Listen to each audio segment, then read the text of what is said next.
ಕರ್ನಾಟಕದಲ್ಲಿ ಎಷ್ಟು ಥರದ ಸಂಸ್ಕೃತಿಗಳಿದೆ ಅಂದರೆ ಅದರಲ್ಲಿ ನಮ್ಮ ಮಲೆನಾಡಿನ ಕೆರೆಬೇಟೆ ಸಂಸ್ಕೃತಿ, ಇದು ಈ ಥರದ ಸಂಸ್ಕೃತಿ ಇದೆ ಅಂತ ಖಂಡಿತ ನಮಗೂ ಗೊತ್ತಿರಲಿಲ್ಲ. ನಾವು ಬಯಲುಸೀಮೆಯವರು.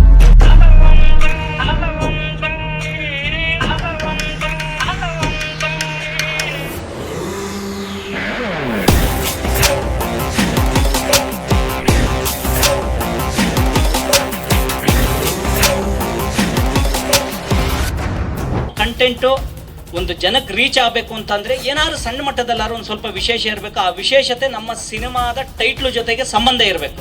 ಸಂಬಂಧ ಇಲ್ಲದಿದ್ದಂಥ ವಿಶೇಷತೆಗಳು ಯಾವತ್ತೂ ವಿಶೇಷತೆಯಾಗಿ ಉಳಿಯಲ್ಲ. ಹಾಗಾಗಿ ಇವೆಲ್ಲವೂ ಒಂದು ಪ್ರಯತ್ನ ಮಾಡಿದ್ದೀವಿ.